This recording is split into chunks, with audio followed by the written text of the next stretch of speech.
Да, Анкор — это вообще искаженное санскритское слово Нагара. Нагара значит город. Вот посмотрите, они не могут складывать камни так, чтобы не использовать раствор. Дело в том, что древние строители раствор не использовали никогда.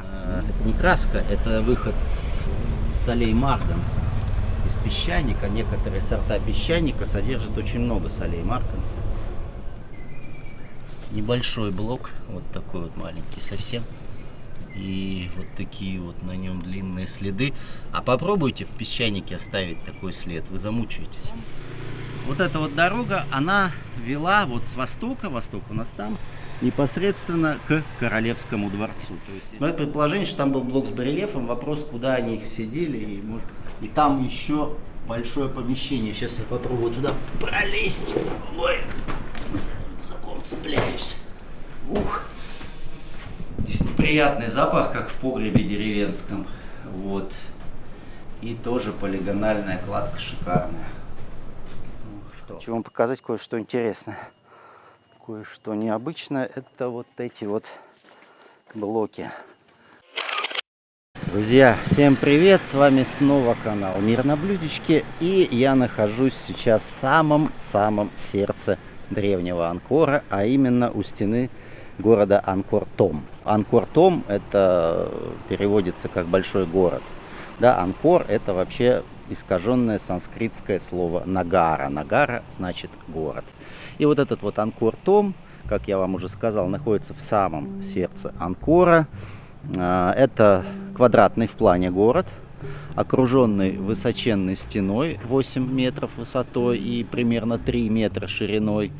Ну и стены эти у нас 3 на 3 километра, да, то есть 9 квадратных километров. Город, который был, ну как нам говорят, построен в конце 12-го, начале 13 века. Так ли это или нет, знать мы, естественно, не можем, потому что вся история Камбоджи — это один сплошной миф и одна сплошная легенда, и мы-то и пытаемся разобраться в этих всех хитросплетениях. Вот это вы видите перед собой ров, ров, наполненный водой, да, который окружал вот этот вот древний средневековый город. И я стою перед воротами Победы. Это главные ворота, главный въезд в город. Сейчас большинство туристов въезжает в Анкор-Том через южные ворота, потому что там очень красиво восстановили вот этот вот мост, видите, мост с некой композицией. На нем сейчас я об этой композиции расскажу. Так там вот эту вот историю лучше всего восстановили, и сейчас туда все приезжают, фотографируются. Ну, этот мост через ров или дамба, я даже не знаю, как его назвать. По идее, это должен быть, конечно, мост, потому что, по идее, у нас вода должна свободно протекать, да, из одной части рва в другую. Но вот это вот я вижу работа реставраторов современных. Посмотрите, они не могут складывать камни так, чтобы не использовать раствор. Дело в том, что древние строители раствор не использовали никогда. Никогда, да, строив все эти огромные здания. Но вот это вот здание, да, которое вы видите перед собой, вот эти вот, это гапура. Гапура, то есть входной павильон. Въезд в город, ворота в город, одни из ворот, да, ворота Победы. 23 метра высотой. Сколько это? Примерно 7-этажный дом. И там нет ни грамма раствора. Ни грамма раствора. Эти же, видишь, без раствора не умеют. Самый такой жесткий пример из того, что я здесь вижу вокруг, это вот этот вот современный нак. Вы видите? Они его делают вот с помощью современных инструментов, да, современных каких-то там, я не знаю, фантастических болгарок с алмазными дисками, там безумно твердые стальные зубила и прочие инструменты для работы с камнем. Ну и, конечно, все это получается безумно коряво, вообще никак не сравнить даже с самыми ужасными образцами древнего искусства. Ну, вот эти вот, кстати, статуи, которые вы видите вокруг, это тоже так себе были образцы. Эта композиция у нас демонстрирует пахтание Молочного океана. Этот вот известный миф, очень распространенный в Камбодже, когда боги, то бишь девы, и асуры, то бишь демоны, объединились, взяли змея Васуки, это у нас как будто бы змей Васуки, обвязали его вокруг горы, вот гора впереди, да, вот это вот Гапура, этот входной павильон, это как будто бы вот гора. И начали, привязали еще к этой горе мутовку и начали взбивать молочный океан в попытке добыть напиток бессмертия, Амриту. Ну, в итоге напиток бессмертия они добыли. Да, ну дальше уже история развивается по разным сценариям, в разных вариантах. Найдено все это было, конечно, не в таком состоянии. Все эти фигуры, они были там внизу, под землей и под водой, и под деревьями, в общем, чего тут только не было, да. И все это потом достали реставраторы, ну, это не совсем в давнее время все это происходило. Достали, поставили, практически ничего тут не восстановили, и большая им за это благодарность. Ну вот видите, какими-то такими вот нехитрыми железными креплениями все это соединяли. Судя по тому, что использовано много бетона, делали это, скорее всего, еще французы. Ну потому что французы, они вообще очень трепетно относились к этим памятникам, в отличие от современных реставраторов. Очень трепетно относились и старались не добавлять ничего лишнего. Да? Там, где не хватало камня и нужно было этот камень применить, они не брали песчаник, они не брали латерит, то есть они не брали оригинальный камень, тот камень, который был использован в оригинальной постройке. Они брали бетон. Кстати, на той стороне я как раз, по-моему, вижу бетон, да? Ну вот, да, пожалуйста, смотрите, вот. Видите, здесь явно нужен был камень. Иначе бы эта штука просто бы, ну, как ее поставишь? Никак, да? Вот. Вот был камень. И вот был камень. А тут ничего не было. Французы взяли. Может, это не французы, может, это были уже кхмеры, которые работали по их методике. Они взяли просто бетон и вот сюда так вот бесхитростным образом все это забабашили. И теперь мы четко видим, да? Вот это работа реставраторов, а это древняя вещь. Ну, а то, как делают сейчас, понимаете, ребята, вы через 50 лет, если доживете, вообще не поймете, где тут старый камень, где новый. Это, конечно, ужасно. Я об этом повторяю чуть ли не в каждом своем видео. Все это ужасно, и призываю всех побыстрее приезжать в Камбоджу, пока кривые ручки реставраторов не испортили здесь все. А это произойдет, поверьте мне. Ну, хотя, знаете, в Камбодже такое количество объектов, что до всех они, конечно, не дотянутся. Но вот до самых туристических, безусловно, дотянуться смогут. Видите, у них у всех голов нет. Головы где, непонятно, да, их могли куда-то унести, но возможно, что они где-то там еще под водой, под землей, под глиной. Сложно сказать. Ну вот, давайте сейчас подойдем к демону, чтобы опознать его. Вот он. Видите, у демона глаза на выкате. Вот такие вот глазищи, можно сказать. А сейчас мы Бога найдем. Сейчас мы найдем Бога. Давайте с другой стороны подойду, против солнца. Не так хорошо видно. Ну вот, видите, у Бога какое благообразное, задумчивое, доброе лицо. Ну и вспомните демона с этими глазами на выкате. Ну вообще это интересная, да, история с богами и демонами. А кто мы? Мы, наверное, все-таки боги, да, или ближе к богам. Но это уже, да, давайте такая совсем другая история. Не будем сейчас туда еще углубляться. Итак, вот они, эти ворота Победы. Почему они так называются? Они так называются, потому что вот эта вот дорога, которая на самом деле существовала еще задолго до того, как построили этот Ангкор-Том, вот эта вот дорога, она вела вот с востока, восток у нас там, непосредственно к Королевскому дворцу. То есть, если поехать вот туда дальше, то упрешься в Королевский город. Ну и, соответственно, дорога выводит прямо к пирамиде Пимианакос. Ну и далее за пирамидой Пимианакос лежал когда-то Королевский дворец. Собственно, вот туда эта дорога и вела всегда. И после того, как построили вот этот вот город, то на восточной стороне сделали двое ворот. Одни ворота, они находятся вот там, 500 метров левее. Они расположены четко посередине стены восточной и называются воротами смерти. О воротах смерти у меня есть уже видео на канале. Можете посмотреть, так и называется, ворота смерти. Ну, там что-то еще в названии, я уже не помню. Вот. А вот эти ворота, которые пробили специально для короля, их назвали воротами Победы, ну, в общем, потому что они ведут непосредственно к Королевскому дворцу. Давайте сейчас поближе познакомимся со стеной. Тут, кстати, было покрытие каменное. Вот остатки каменных плит песчаника мы видим здесь сбоку, а тут на самом деле вот был латерит. Вот он латерит. Да. И вот здесь у нас заканчивается кладка песчаника, то есть вот эта вот входная группа, грубо говоря, вот с этим замечательным ликом толстогубым. А вот эта конструкция вся, вот она тянется и заканчивается вот здесь. Прям солнце ярко светит. И заканчивается вот здесь. Видите, а дальше идет латерит. Стена сама из латерита, как я уже говорил, 8 метров в высоту. Примерно 3 метра в ширину. Но там на самом деле не 3 метра, там метров 10, наверное, наверху. Наверх сейчас поднимемся, я вам покажу. Ну, не 10, чуть меньше, но все равно. Довольно широкая стена. Там дорога идет по этой стене, и можно, в принципе, по периметру вокруг всего города по стене обойти, ну или даже объехать. Вот такая она мощная стена. Сейчас здесь, видите, тут такие джунглевые заросли. Ну, в принципе, тропинка есть, у кого вот есть время, желание.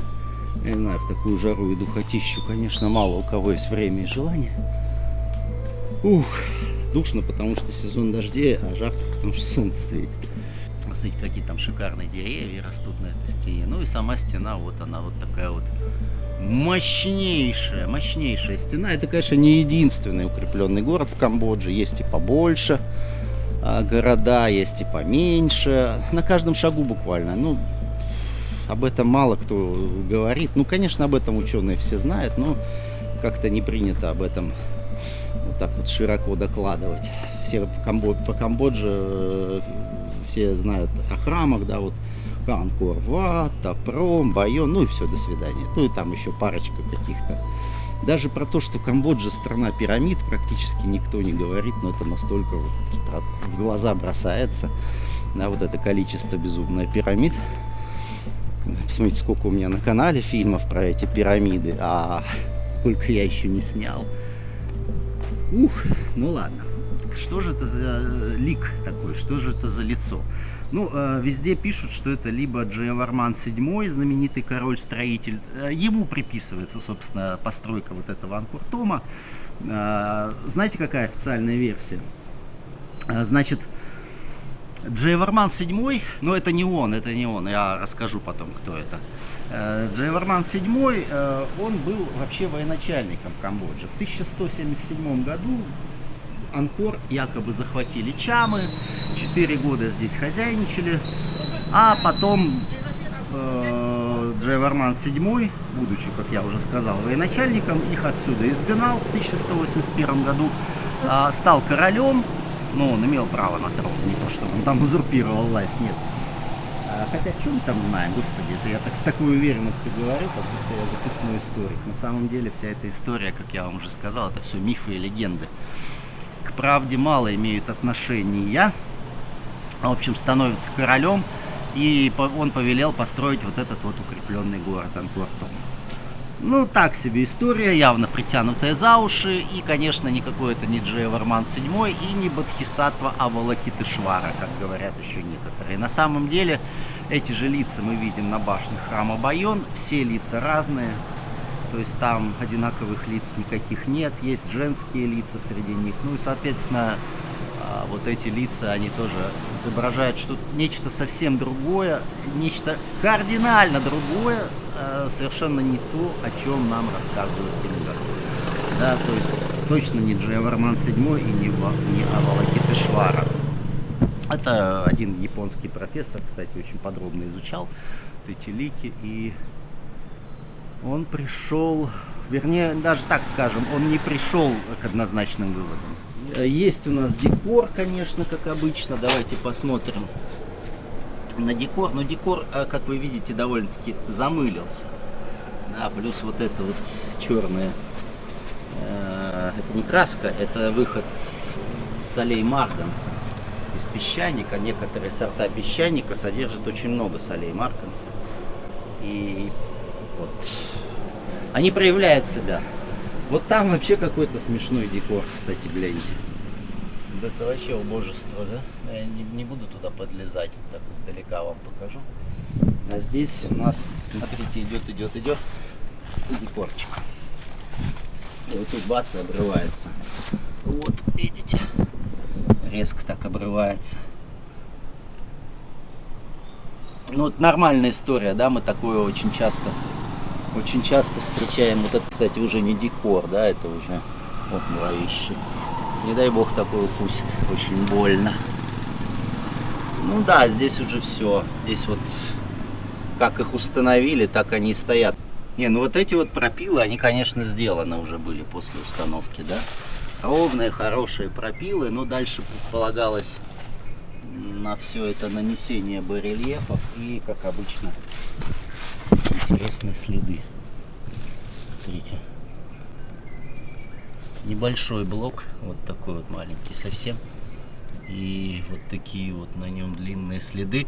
А попробуйте в песчанике оставить такой след, вы замучаетесь. Это твердейший камень. Ровно как, кстати, и латерит. Латерит, хоть он и пористый такой.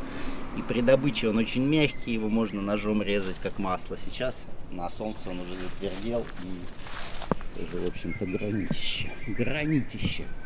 Ну что, давайте пройдем через эти ворота. Вот. Пройдем. Машины ездят 3,5, по-моему, метра здесь всего лишь ширина и где-то, по-моему, 13 метров в высоту. Давайте поднимемся по этим ступенькам. Сейчас тут машины ездят. И вот тут посмотрите, какой проем.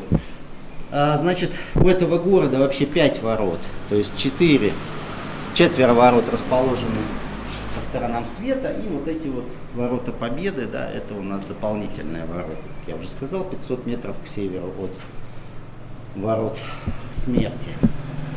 И здесь мы видим вот такую интересную конструкцию. То есть когда-то дверной проем был выше, а потом зачем-то им понадобилось его уменьшить. Ну, есть еще вариант, что там просто был блок с барельефом, который потом изъяли.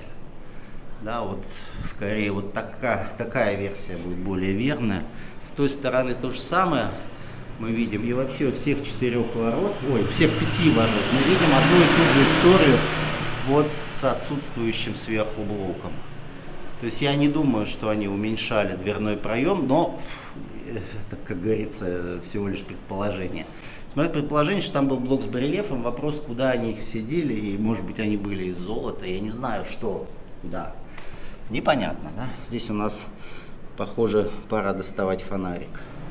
Так, ну фонарик я достал. Давайте посмотрим, что тут внутри. Внутри мы видим огромную иони. О, огромная иони. Смотрите. Вот она. Просто гигантская иони. Ну, внутри ничего нет. Она еще и лежит на каком-то странном постаменте. И вообще я не очень понимаю, почему здесь иони, что, как. Была ли она здесь раньше, потому что вообще носик у иони, как правило, должен смотреть на север. Вот в эту сторону. А он смотрит туда, то есть на восток. Такое ощущение, что ее просто сюда когда-то положили. Вот, тут у нас такая вот стена идет. Ну, давайте посмотрим. Ну, видите, раствора нет, значит, это родная кладка, потому что если в это перекладывали реставраторы, то неизбежно был бы между камнями раствор. Вообще, камни небольшие, выглядят как-то не очень аккуратно, но на самом деле это, конечно, полигоналка. Полигоналка страшная, то есть тут они все разные, да, и все подогнаны друг к другу идеально. Да, Там у нас было заложенное камнем помещение. Тут, конечно, вот эти камни совершенно черные. Вот это те самые соли марганца, о которых я вам говорил. Они вот здесь из латерита выступают. И тут у нас, видите, отверстие. И там еще большое помещение. Сейчас я попробую туда пролезть. Ой, рюкзаком цепляюсь. Ух. Здесь неприятный запах, как в погребе деревенском.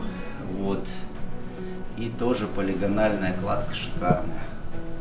Ну что, тут разве придерешься? То есть тут прям все идеально. Так, посмотрю, змей-то нет. На всякий случай. А здесь что-то было заложено, видите? Здесь было явно вход, какой-то проем, что там уже видно улицу. Вот. И потом это дело заложили. Ну, на самом деле мы ничего не знаем. Ох, там очень много летучих мышей. Прям тьма. Не знаю, видите вы или нет. Я вижу. В общем, я пошел отсюда, пока меня не закакали эти летучие мыши. Фу, не знаю, видели вы там что-то или нет. Мне фонарик такой точечный. Не очень хорошо. Фу. Ну что ж, друзья, давайте спустимся с этих неудобнейших ступенек. Ну, на той стороне то же самое, да, я уж не пойду, наверное, туда, вряд ли там что-то. Хотя, ладно, пойдемте. Чего уж там. Вот, тут еще больше какашек летучих мышей, кстати. Пол, смотрите на этот пол замечательный. Вот тут видно толщину плит. Кстати, хорошая обработка стыков, как обычно. Шлифовочка четкая. Господи, это, смотрите, это же не треснутый камень, это реально так уложено. А как им это удавалось? Не, ребят, мы не знаем, какие у них были технологии. Это надо быть совсем конченным идиотом, чтобы пытаться наши технологии каким-то образом приспособить под вот эти вот древние артефакты. Ну не получится, блин. Ну вот как это? Это говорит о том, что для них это вообще не составляло никакого труда делать вот такие фантастические стыки. Здесь-то просто,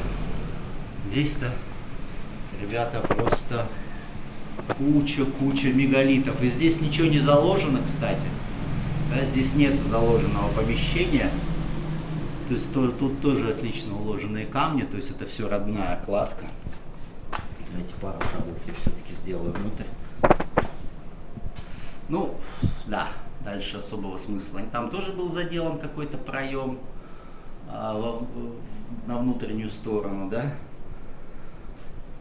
Непонятно. Вот.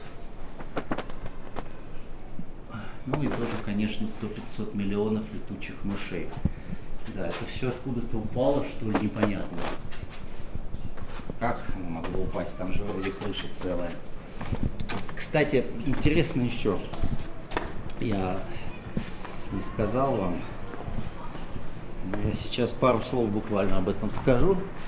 Если мы сейчас выйдем обратно из города, ну вот посмотрим сюда, то вот здесь вообще-то были еще большие выступы. И вот эти вот каменные выступы, они находились вот здесь, да, то есть вот с правой и с левой стороны. То есть они имели какую-то, очевидно, защитную функцию, оборонительную, потому что они только с наружной стороны находились. Ну вот их разобрали в 20 веке во время реставрации, ну как более поздний объект, конечно, зря они это сделали. Вот, давайте же теперь войдем в город уже окончательно. Вот там он был, этот Анкор-Том, который выглядел как Венеция, согласно свидетельству Джоу де Гуаня, который якобы был здесь 1 год в конце 13 века. Ну, спорная фигура, это Джоу де Гуань. Ну, а сейчас это просто джунгли. И среди этих джунглей, кстати, есть немало объектов, до которых туристы никогда не добираются, потому что они находятся, ну, очень в недоступных местах. В один из таких объектов я вот сегодня как раз заеду. Это самый последний храм каменный, который был построен в Анкоре. Ну, опять же, там куча есть несостыковок во всех этих исторических версиях, но как бы вот так считается. Так, что мы видим здесь внутри? Внутри мы видим вот эти замечательные ступени, которые ведут наверх, на стену. С обеих сторон эти ступени. Давайте же поднимемся.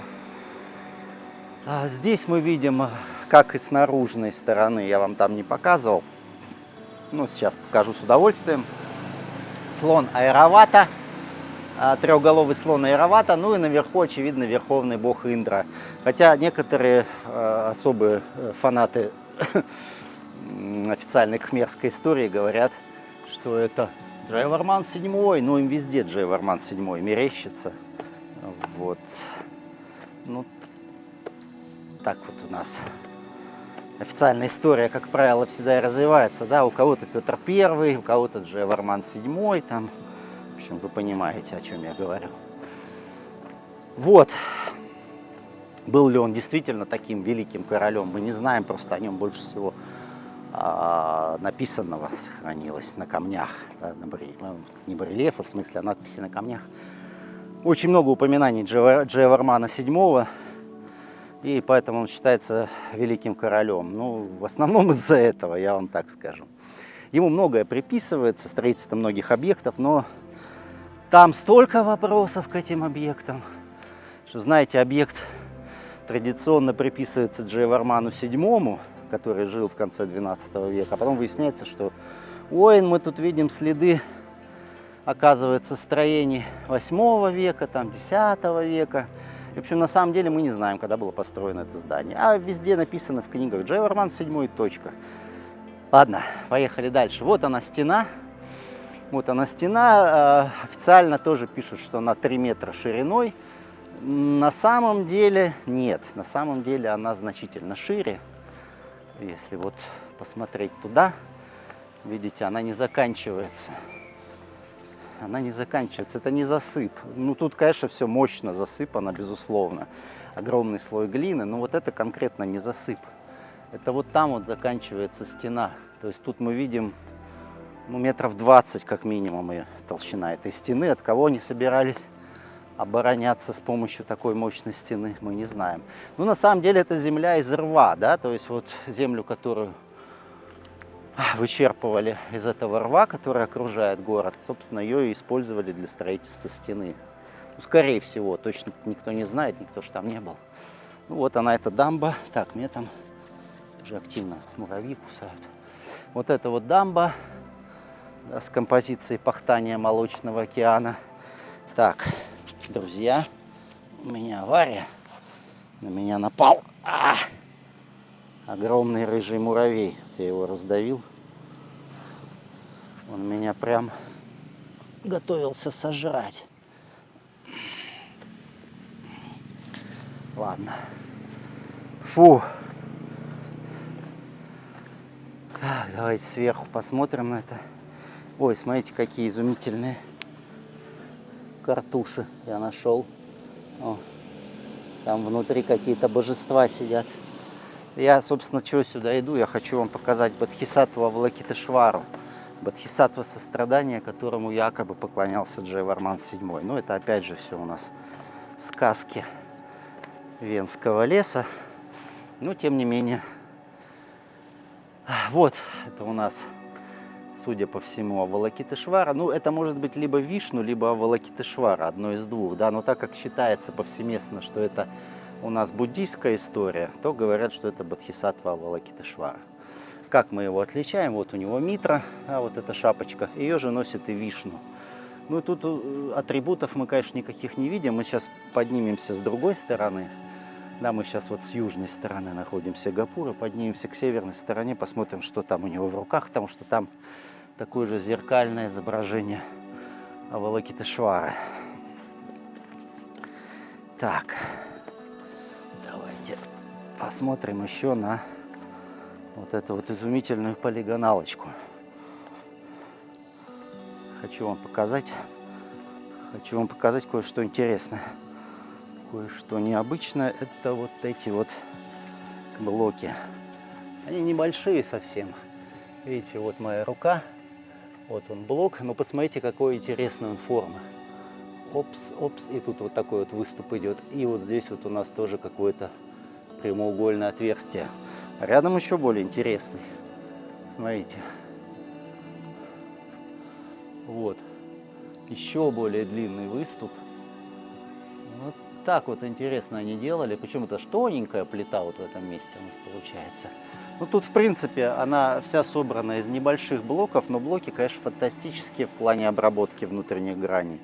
Потому что тут все, конечно, идеально отшлифовано. И там, где это не разошлось, а кое-где разошлось, ну что ж, почти 1000 лет этому строению, там мы видим, что стыков-то нет. Да? И при постройке вот этой вот всей композиции не было использовано ни грамма раствора. Ни грамма раствора. Так вот здесь мы видим красную краску, но это не оригинальная краска, это может быть век 15, 16, 17, 18, мы не знаем. Краска минеральная, поэтому, скорее всего, там даже не вычислить, сколько ей лет, то есть она не содержит органических компонентов. Вот. 23 метра, еще раз напомню вам, эти ворота высотой, да, то есть, грубо говоря, 7-этажный дом.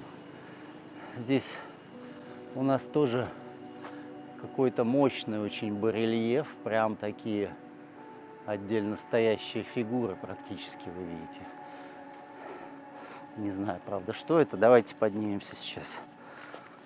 Вот здесь, по этой лестнице. О, солнышко чуть-чуть спряталось. Сразу стало легче жить. Сразу стало легче жить.